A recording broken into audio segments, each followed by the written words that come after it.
అంతే కదా. ఇప్పుడు నేను అంటున్నాను, ఇప్పుడు మనం సపోజ్ మనమే ప్రైవేటు మెడికల్ కాలేజీలో చదువుకున్నాం, అప్పు చేసో లేదంటే ఇంకేదైనా అమ్మి దానికి ఒక సంవత్సరానికి ఒక 60 లక్షలు ఎంతో ఫీజు, మొత్తం 5 సంవత్సరాలు అయిపోయేటప్పటికి దాదాపుగా 3 కోట్లు అవుతుంది అనుకున్నాం.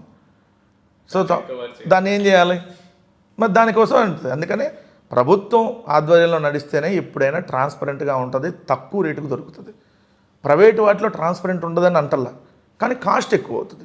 సో అందరు ప్రైవేటు వాళ్ళని కూడా మనం ఎప్పుడు తప్పు పట్టకూడదు. సో దాంట్లో కూడా తక్కువగా చేసేవాళ్ళు ఉన్నారు, మంచి వాళ్ళు ఉన్నారు.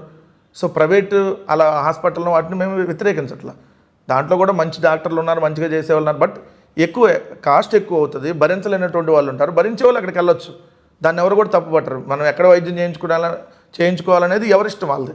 నేను గవర్నమెంట్లో చేయించుకునే వాళ్ళు ఉంటారు, ప్రైవేట్లో చేయించుకునే వాళ్ళు ఉంటారు. కాకపోతే పేదవాడు వెళ్ళలేడు కదా అక్కడికి. పేదవాడు ఈరోజు అపోలోకి వెళ్ళగలుగుతాడా? పేదవాడు రమేష్ హాస్పిటల్కి వెళ్ళగలుగుతాడా? ఒకవేళ వెళ్తే ఏమవుతుంది? ఎక్కడ అప్పో సప్పో చేసి వెళ్ళాలి. ఎందుకు? ఇక్కడ గవర్నమెంట్ హాస్పిటల్ లేకపోతే అక్కడికి వెళ్ళగలగాలి. సో అదే ఉందనుకోండి.